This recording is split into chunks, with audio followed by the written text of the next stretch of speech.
Hello everyone, welcome to शिक्षक prep. Friends, हम CTET 2022 के लिए हिंदी पेडागोजी डिस्कस कर रहे थे, जिसमें chapter first, second and third और चैप्टर फोर्थ का पार्ट ए मैंने आप लोगों को करवा दिया है। अगर आप लोगों ने वो वीडियोस अभी तक नहीं देखी हैं तो इस वीडियो के डिस्क्रिप्शन बॉक्स में मैंने लिंक दिया हुआ है, वहाँ जाकर आप उन्हें देख सकते हैं। और अगर आप चाहें तो मुझे फेसबुक और टेलीग्राम पर भी ज्वाइन कर सकते हैं, उनके लिंक भी मैंने इस वीडियो के डिस्क्रिप्शन बॉक्स में दिए हुए हैं। तो चलिए फ्रेंड्स, आज हम डिस्कस करेंगे चैप्टर फोर्थ का पार्ट बी। चैप्टर फोर्थ के पार्ट ए में मैंने आपको भाषाई कौशल के बारे में थोड़ा बहुत बताया था, और जो 4 मुख्य भाषाई कौशल होते हैं उनमें से फर्स्ट भाषाई कौशल को डिटेल में समझाया था। उसके बाद बचे हुए जो 3 भाषाई कौशल हैं उन्हें आज हम डिस्कस करेंगे। तो चलिए स्टार्ट करते हैं। दूसरा है भाषण कौशल, जिसे हम कहते हैं मौखिक अभिव्यक्ति कौशल। इसका अर्थ होता है बोलना, यानी कि स्पीकिंग। ठीक है, तो चलिए इसे देखते हैं। पहला पॉइंट है बच्चे में आत्मविश्वास उत्पन्न करना। स्पीकिंग स्किल डेवलप होंगी, इट मीन्स बच्चे में सेल्फ कॉन्फिडेंस डेवलप होगा। ठीक है। दूसरा है सेल्फ कॉन्फिडेंस द्वारा बच्चे का खुद को अच्छी तरह अभिव्यक्त कर पाना। जब बच्चे के अंदर आत्मविश्वास पैदा हो जाएगा ना, तो बच्चा खुद को अच्छी तरह से रिप्रेजेंट कर सकता है। ठीक, इसीलिए बच्चों में भाषण कौशल को डेवलप करना बहुत ज़रूरी है। थर्ड पॉइंट है स्पष्ट उच्चारण। स्पीकिंग से ही बच्चे स्पष्ट प्रोनाउंसिएशन करना सीखेंगे। ठीक है, उच्चारण जो है वो स्पष्ट रूप से कर पाएंगे। नेक्स्ट है आरोह अवरोह का प्रयोग। बच्चे आरोह अवरोह का सही प्रयोग करना सीख पाएंगे। आरोह अवरोह क्या होता है? कोई भी सेंटेंस होता है उसमें उतार चढ़ाव। ठीक है, वेरिएशन इन इंटोनेशन कह सकते हैं। ठीक, उतार चढ़ाव। कोई भी सेंटेंस है, कहाँ पर उसे थोड़ा सा धीरे बोलना है, कहाँ पर थोड़ा तेज बोलना है। ठीक है, ये चीज़ें बच्चे सीख पाएंगे। इसीलिए बच्चों में स्पीकिंग स्किल्स डेवलप करना बहुत ज़रूरी है। आगे देखते हैं भाषण कौशल विकसित करने की विधियाँ। अब बच्चों में स्पीकिंग स्किल्स किस तरह से डेवलप की जा सकती हैं हम वो देखेंगे। सबसे पहला सस्वर वाचन। देखिए, सस्वर वाचन होता है लाउड रीडिंग। ठीक, बच्चों से हम पढ़ने को कह सकते हैं। तेज़ तेज़ जब बच्चे बोलेंगे ना, इससे क्या होगा, बच्चों में भाषण कौशल स्पीकिंग स्किल्स जो होती हैं वो डेवलप होंगी। ठीक, दूसरा है चित्र वर्णन। बच्चों से कह सकते हैं, कोई चित्र है, हम बच्चों से कहेंगे आइए आप इसके बारे में थोड़ा बहुत समझाइए, तो वो चित्र के बारे में पूरी क्लास को कुछ समझाएंगे। इससे क्या होगा, बच्चों में स्पीकिंग स्किल्स डेवलप होंगी। ठीक है। नेक्स्ट है वाद विवाद, या कह सकते हैं चर्चा। देखिए, वाद विवाद, अगर क्लास में कोई डिबेट हो रही है, ठीक है, तो वहाँ पर क्या होता है, बच्चों में 2 टाइप की स्किल्स डेवलप होंगी। सिर्फ भाषण कौशल ही डेवलप नहीं होगा, इसके अंतर्गत श्रवण कौशल भी डेवलप होगा। कैसे? देखिए, डिबेट हो रही है, एक बच्चा बोल रहा है, दूसरा बच्चा सुन रहा है, फिर दूसरी टर्न में दूसरा बच्चा बोल रहा है और पहला वाला बच्चा सुन रहा है। तो इस तरह से जो बोल रहा है उसमें स्पीकिंग स्किल्स डेवलप हो रही हैं, जो सुन रहा है उसमें लिसनिंग स्किल्स डेवलप हो रही है। लिसनिंग स्किल्स को हिंदी में कहते हैं श्रवण कौशल। ठीक है। नेक्स्ट है अंताक्षरी, भाषा खेल। अंताक्षरी से भी बच्चों में स्पीकिंग स्किल्स डेवलप की जा सकती हैं। होता है ना, भाषा खेल करवाते हैं कभी कभी क्लासरूम में। ठीक है, उसमें अंताक्षरी करवा दी तो बच्चे एक एक करके बोलेंगे, गाना गाएंगे, या इस तरह की कोई भी एक्टिविटीज़ करेंगे। इससे बच्चों में भाषण कौशल विकसित होंगे। ठीक है, स्पीकिंग स्किल्स डेवलप होंगी। आगे देखते हैं नाटक मंचन। ये बहुत इम्पॉर्टेंट है, ये हिंदी पेडागोजी में ही नहीं, ये सारे सब्जेक्ट्स में बहुत इम्पॉर्टेंट है नाटक मंचन। देखिए, हमने बच्चों से कोई रोल प्ले करने को कहा, कोई ड्रामा करने को कहा। अब देखिए, इसमें मैंने लिखा है ऑल स्किल्स डेवलप, LSRW। नाटक मंचन से बच्चों में चारों स्किल्स डेवलप होती हैं, लिसनिंग, स्पीकिंग, रीडिंग और राइटिंग। सुनना, बोलना, पढ़ना और लिखना। ये कैसे होता है? देखिए, टीचर ने बच्चों से कहा आप बुक में पढ़िए, एक ड्रामा होगा कोई, उसके बारे में पढ़िए और आपको ये रोल प्ले करना है इसके बारे में पूरा। तो बच्चों ने सबसे पहले उसको पढ़ा कि किस तरह से हमें नाटक करना है। ठीक, जब वो पढ़ रहे हैं तो उनमें रीडिंग स्किल्स डेवलप हुई। ठीक है, उसके बाद वो रोल प्ले कर रहे हैं, एक्टिविटी कर रहे हैं। तो जब वो कर रहे हैं तो वहाँ पर कुछ सेंटेंसेस बोलने भी होंगे जिससे बच्चों में स्पीकिंग स्किल्स डेवलप होंगी, ठीक है। और कुछ बच्चे बैठ करके उस नाटक को देख रहे होंगे, सुन रहे होंगे, है ना। तो जो सुन रहे हैं उनमें क्या होगा, लिसनिंग स्किल्स डेवलप होंगी, ठीक। और जब पूरा नाटक कंप्लीट हो गया है तो एज अ टीचर आप उनको बोलेंगे कि बच्चों आपने ये नाटक किया, आप लोगों को कैसा लगा, अपने पॉइंट ऑफ व्यूज़ लिखिए। और जिन बच्चों ने नाटक किया है वो अपने अपने पॉइंट ऑफ व्यूज़ लिखेंगे। इससे क्या होगा, बच्चों में राइटिंग स्किल्स डेवलप होंगी, ठीक है। आई होप आपको क्लियर हो गया होगा कि किस तरह से रोल प्ले करने से बच्चों में चारों ही स्किल्स डेवलप होती हैं। नेक्स्ट देखेंगे स्वतंत्र आत्म प्रकाशन, अपने अनुभव बांटो, ठीक है। कोई भी टॉपिक दे दिया और बच्चों से कहा कि अपने अपने अनुभव बताओ इसके बारे में, और वो टॉपिक लाइफ से कनेक्टेड होना चाहिए, ठीक है। बच्चों को कुछ भी पढ़ाना है ना तो उन्हें रियल लाइफ से कनेक्टेड चीज़ें पढ़ानी है, या फिर वो चीज़ें रियल लाइफ से कनेक्टेड नहीं है तो हमें कनेक्ट करना पड़ेगा, हमें देखना पड़ेगा कि किस तरह से इस टॉपिक को हम बच्चों की रियल लाइफ से कनेक्ट करवा सकते हैं। और कनेक्ट करवा करके बच्चों से कहेंगे कि अपने अपने अनुभव लिखो, ठीक है। इससे भी बच्चों में क्या होगा, स्पीकिंग स्किल्स डेवलप होंगी। लिखो या फिर बोलने को कहेंगे, जब वो बोलेंगे तब स्पीकिंग स्किल्स डेवलप होंगी। और अगर वो लिख रहे हैं तो साथ में उनकी राइटिंग स्किल्स भी डेवलप होंगी, ठीक है। दोनों ही स्किल्स इससे डेवलप की जा सकती हैं। नेक्स्ट है प्रश्नोत्तर, बच्चों से क्वेश्चन करेंगे और बच्चे आंसर करेंगे उनके, ठीक है। इससे भी क्या होगा, बच्चों में स्पीकिंग स्किल्स डेवलप होंगी। नेक्स्ट है पाठ का सार, समरी। जैसे टीचर ने कोई लेसन पढ़ाया, ठीक, पूरा लेसन पढ़ा दिया, उसके बाद बच्चों से कहा कि आप इसकी समरी बताइए, मैंने जो पूरा इतना लेसन पढ़ाया है इसके कुछ मेन पॉइंट्स बताइए कि इस लेसन में क्या कहा गया है, किस चीज़ के बारे में कहा गया है। तो बच्चे एक एक करके अपने अपने पॉइंट ऑफ व्यूज़ रखेंगे उस लेसन को लेकर के, ठीक है। इससे भी क्या होगा, बच्चों में स्पीकिंग स्किल्स डेवलप होंगी। आगे बढ़ेंगे, ये कंप्लीट हो गया। एक जो लैंग्वेज स्किल थी वो मैंने इससे पहले वाली वीडियो में करवा दी थी, जिसे कहा था लिसनिंग स्किल्स यानी कि श्रवण कौशल। और अभी हमने किया दूसरा स्पीकिंग स्किल जिसे हमने भाषण कौशल कहा। अब हम थर्ड देखेंगे पठन कौशल, जिसे हम कहते हैं रीडिंग स्किल्स, ठीक है। इंग्लिश में हम उसे कहते हैं रीडिंग स्किल, और पठन कौशल को हम वाचन कौशल भी कहते हैं, ठीक है। तो चलिए देखते हैं। पठन कौशल मतलब होता है पढ़ना, ठीक है, रीडिंग। इसके अंतर्गत सबसे पहला पॉइंट है लिखित शब्दों से अर्थ ग्रहण। देखिए, जैसे हमने लिसनिंग स्किल में पढ़ा था ना कि सिर्फ सुनना ही श्रवण कौशल नहीं होता है, सुनने के साथ साथ अर्थ को ग्रहण करना श्रवण कौशल के अंदर आता है। तो सेम चीज़ रीडिंग में भी आती है।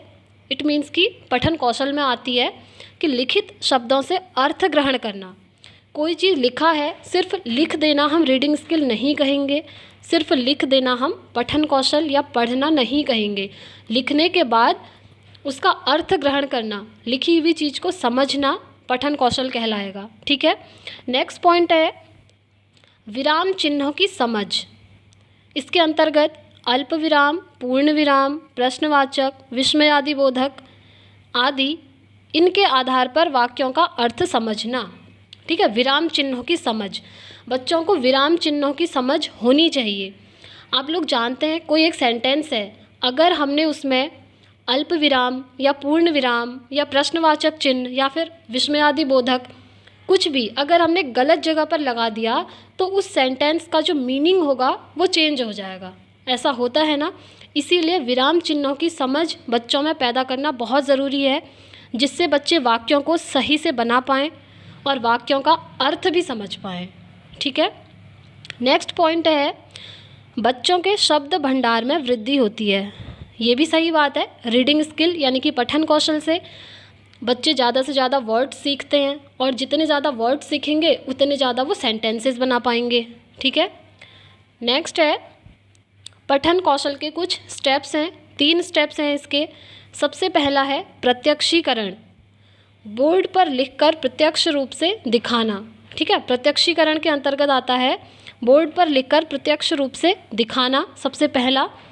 दूसरा स्टेप है अर्थ ग्रहण। अब जो लिखा हुआ है बोर्ड पर उसको पढ़ करके समझना, मीन्स कि उसका अर्थ ग्रहण करना, ये सेकंड स्टेप है। थर्ड स्टेप है प्रयोग।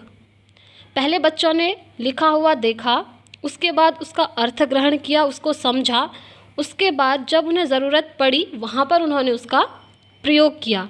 ठीक है, ये हो गए पठन कौशल के स्टेप्स। अब हम देखेंगे पठन कौशल विकसित करने की विधियाँ। ठीक है, सबसे पहला है वाचन। विकसित करने की विधियों में है वाचन। देखिए, वाचन दो प्रकार का होता है, एक होता है सस्वर वाचन, एक होता है मौन वाचन। सस्वर वाचन होता है लाउड रीडिंग और मौन वाचन होता है साइलेंट रीडिंग। ये तो आपको नाम से ही क्लियर हो गया होगा। सस्वर वाचन लाउड रीडिंग, तेज़ तेज़ जोर से बोलना, और मौन वाचन होता है साइलेंट रीडिंग, यानी कि मन ही मन धीमी आवाज़ में पढ़ना। ठीक है, सस्वर वाचन छोटी कक्षाओं में उपयोगी है, सही बात है ना, क्योंकि सस्वर वाचन में तेज़ तेज़ बोला जाता है, तो ये छोटी कक्षाओं के लिए उपयोगी है। अब हम इन दोनों को डिटेल में पढ़ रहे हैं। ठीक है, हमने वाचन देखा, दो टाइप देखे इसके, सस्वर और मौन वाचन। तो सबसे पहले हम सस्वर वाचन को पढ़ रहे हैं। ठीक, तो चलिए देखते हैं। सस्वर वाचन छोटी कक्षाओं के लिए उपयोगी हो गया। ठीक है, अब सस्वर वाचन भी दो प्रकार का होता है। पहला होता है व्यक्तिगत वाचन, दूसरा होता है सामूहिक वाचन। देखिए, व्यक्तिगत वाचन के अंतर्गत कोई एक ही इंसान इंडिविजुअली पढ़ेगा। ठीक है, या तो वो स्टूडेंट होगा या फिर वो टीचर होगा, एक बार में एक ही व्यक्ति पढ़ेगा, वो होता है व्यक्तिगत वाचन। और सामूहिक वाचन होता है दो या दो से अधिक बच्चे एक साथ पढ़ सकते हैं कक्षा में। ठीक है, जहाँ पर दो या दो से अधिक बच्चे एक साथ पढ़ रहे हैं वो सामूहिक वाचन है। और सामूहिक वाचन जो होता है छोटी कक्षाओं के लिए ज़्यादा उपयोगी है, बड़ी कक्षाओं में इतना उपयोगी ये नहीं है। आगे देखेंगे व्यक्तिगत वाचन। व्यक्तिगत वाचन भी दो प्रकार का होता है, एक होता है आदर्श वाचन, एक होता है अनुकरण वाचन। ठीक है, आदर्श वाचन होता है शिक्षक द्वारा और अनुकरण वाचन होता है छात्रों द्वारा। देखिए, जैसे छोटी क्लासेस में होता है ना कि टीचर कुछ बोलते हैं, पढ़ाते हैं बच्चों को और बच्चे सुनते हैं। ठीक है, तो वो होता है आदर्श वाचन। और उस आदर्श वाचन का अनुकरण करते हैं बच्चे, नकल करते हैं, फिर टीचर कहते हैं कि जो मैंने बोला अब आप लोग वो बोलिए, तो वो बच्चे बोलते हैं। तो बच्चों द्वारा जो पढ़ा जाता है उसे हम अनुकरण वाचन कहते हैं। ठीक है, तो आदर्श वाचन होता है टीचर द्वारा और अनुकरण वाचन होता है छात्रों द्वारा। आगे देखते हैं मौन वाचन। देखिए, हमने सबसे पहले वाचन पढ़ा। वाचन दो प्रकार का था, सस्वर वाचन और मौन वाचन। ठीक है, उसके बाद हमने सस्वर वाचन के दो प्रकार पढ़े, एक था व्यक्तिगत वाचन, दूसरा था सामूहिक वाचन। फिर हमने देखा व्यक्तिगत वाचन दो प्रकार का था, एक आदर्श वाचन जो टीचर द्वारा किया जाता है और दूसरा था अनुकरण वाचन जो स्टूडेंट्स द्वारा किया जाता है। अब नेक्स्ट हम देखेंगे मौन वाचन। मौन वाचन के भी दो प्रकार हैं, सबसे पहला गहन वाचन और दूसरा द्रुत वाचन। ये भी नाम से ही क्लियर है। गहन वाचन क्या होता है, गूढ़ता से, गहनता से कोई चीज़ पढ़ना और पढ़ करके उसको समझना। ठीक है, बहुत सूक्ष्म गहनता से किसी भी चीज़ को पढ़ना और गूढ़ता से समझना उस चीज़ को। ठीक है, वो क्या होता है, गहन वाचन होता है। और मौन वाचन के अंतर्गत आ रहा है तो ये मन ही मन पढ़ा जाएगा, ये तो क्लियर है ना। नेक्स्ट है द्रुत वाचन। द्रुत वाचन में भी सेम चीज़ होती है, कोई भी चीज़ गहनता से तो हम पढ़ेंगे, साथ में उसको तेज गति के साथ पढ़ेंगे मन ही मन। ठीक है, द्रुत वाचन नाम से क्लियर है, द्रुत तेज गति के साथ पढ़ना मन ही मन, वो होता है द्रुत वाचन। आगे देखेंगे बाल साहित्य। बच्चों में स्वाध्याय की रुचि विकसित होगी। बाल साहित्य से क्या होता है, बच्चों में स्वाध्याय की रुचि विकसित होती है, खुद से ही बच्चों का मन करता है पढ़ने का। ठीक है, अब बाल साहित्य क्या होते हैं, जैसे पहले तक आता था ना, चाचा चौधरी है, चंपक है, इस टाइप की बुक्स आती थी, तो वो बाल साहित्य के अंतर्गत आती हैं। इन्हें पढ़कर बच्चों को बहुत इंटरेस्ट आता है और बच्चों में खुद से पढ़ने की रुचि डेवलप होती है। ठीक है, तो ये हमारा थर्ड लैंग्वेज स्किल भी कंप्लीट हो गया, लिसनिंग हो गया, स्पीकिंग हो गया, रीडिंग हो गया। श्रवण कौशल हो गया, भाषण कौशल हो गया और पठन कौशल हो गया। ठीक है, अब आता है लास्ट फोर्थ, जिसे हम कहते हैं राइटिंग स्किल यानी कि लेखन कौशल, जिसके अंतर्गत लिखना आता है। ठीक है, ये तो नाम से ही क्लियर है, लेखन कौशल, इसके अंतर्गत लिखना। तो चलिए इसे देखते हैं। इसमें सबसे पहला पॉइंट है लिखित रूप से अभिव्यक्ति, बच्चा खुद को लिखकर सामने वाले को समझा पाए। देखिए बच्चों में लेखन कौशल करना बहुत ज़रूरी है। वैसे तो चारों ही कौशल इम्पॉर्टेंट हैं, अभी हम लेखन कौशल की बात कर रहे हैं। तो लेखन कौशल से क्या होता है, बच्चा जो है खुद को लिखकर सामने वाले को समझा पाए कोई भी चीज़ खुद लिखकर। ठीक है, ये आता है लेखन कौशल के अंतर्गत। दूसरा है अर्थपूर्ण वाक्यों का निर्माण लिखकर। बच्चे कोई भी चीज़ लिख रहे हैं ना, कोई सेंटेंस लिख रहे हैं तो वो अर्थपूर्ण होगा। ठीक है, और वो लिख कर के सामने वाले को दिखाएगा, ये भी लेखन कौशल के अंतर्गत आता है। नेक्स्ट है शब्दों व विराम चिन्हों का उपयुक्त प्रयोग। ठीक है, वाक्य बनाते हुए शब्दों विराम चिन्हों का प्रयोग किया जिससे वाक्य का अर्थ निकल पाए और बच्चा लिखकर अभिव्यक्त कर पाए। कहने का मतलब ये है शब्दों और विराम चिन्हों का प्रयोग। देखिए जब हम कोई भी सेंटेंस लिखते हैं, अभी मैंने आपको बताया था वो रीडिंग स्किल के अंतर्गत है, वो राइटिंग के अंदर भी आता है कि विराम चिन्ह कब कहाँ किस तरह से लगाने हैं, ये बच्चों को पता होना चाहिए। ठीक, लिखते हुए मेनली ये यूज़ किए जाते हैं ना, तो वाक्य अगर बच्चों को बनाना है तो उस वाक्य में कहाँ पर विराम चिन्ह लगाने हैं वो बच्चों को आना चाहिए। इससे क्या होता है कि बच्चा सही सही सेंटेंस लिख पाएगा और उसको अभिव्यक्त कर पाएगा। ठीक है, जब सेंटेंस सही लिखेगा अर्थपूर्ण तरीके से तभी तो वो उसको एक्सप्रेस कर पाएगा। इसीलिए बच्चों को विराम चिन्हों का प्रयोग करवाना बहुत ज़रूरी है और सही प्रयोग करवाना। ठीक है, नेक्स्ट है लेखन के प्रकार। लेखन कौशल हम पढ़ रहे हैं, अब इसके प्रकार भी देख लेते हैं।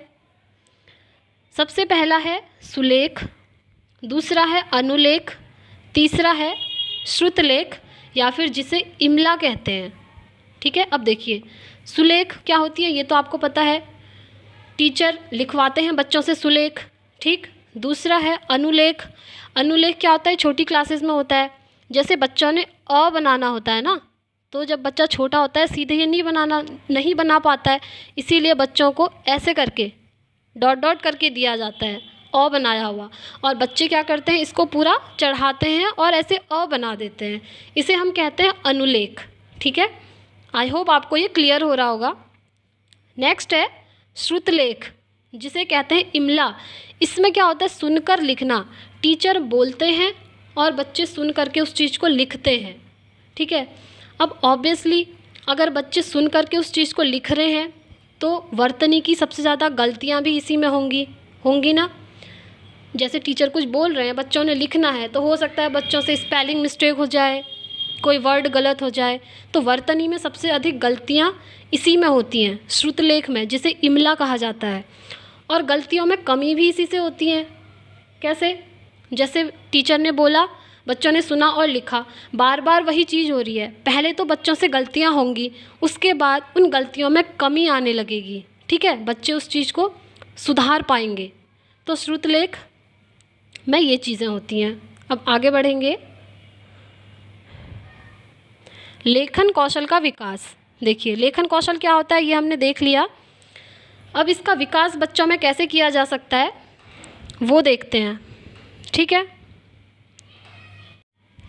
सूक्ष्म गतिक कौशलों के विकास से प्रारंभ। ठीक है, सूक्ष्म गतिक कौशल, तो सबसे पहले मैं आपको बता देती हूँ गतिक कौशल क्या होते हैं और वो कितने टाइप के होते हैं। गतिक कौशल यानी कि मोटर स्किल्स, ये दो टाइप की होती हैं। एक होती है फाइन मोटर स्किल्स और एक होती है ग्रॉस मोटर स्किल्स।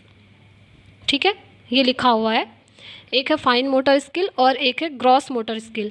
देखिए फाइन मोटर स्किल्स होती हैं हमारी बॉडी की जो छोटी मसल्स होती हैं, छोटी मांसपेशियां होती हैं, वो फाइन मोटर स्किल्स के अंतर्गत आती हैं। और हमारी बॉडी की जो बड़ी बड़ी मांसपेशियां होती हैं ना, बड़ी मसल्स होती हैं, वो ग्रॉस मोटर स्किल्स के अंतर्गत आती हैं, जिन्हें हम हिंदी में कहते हैं स्थूल गतिक कौशल।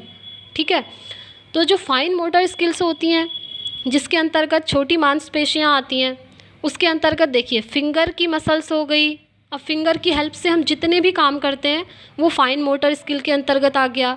लाइक फिंगर्स की हेल्प से हम लिखते हैं, कढ़ाई बुनाई करते हैं, ठीक है, ये चीज़ें हो गई फाइन मोटर स्किल्स के अंतर्गत। अब जो ग्रॉस मोटर स्किल है यानी कि स्थूल गतिक कौशल है, जिसके अंतर्गत हमारी बॉडी की बड़ी बड़ी मांसपेशियाँ आती हैं, जैसे रनिंग के टाइम पे क्या होता है, हमारी लेग की मसल्स यूज़ होती है, आर्म्स की मसल यूज़ होती है ना। क्रिकेट में कोई बॉलर है, वो जब गेंद फेंकता है तो वो दौड़ करके आता है, पहले जब दौड़ करके आ रहा है तो उसकी लेग की मसल यूज़ हो रही है, उसके बाद वो बॉल को फेंक रहा है तो उसकी आर्म्स की मसल यूज़ हो रही हैं।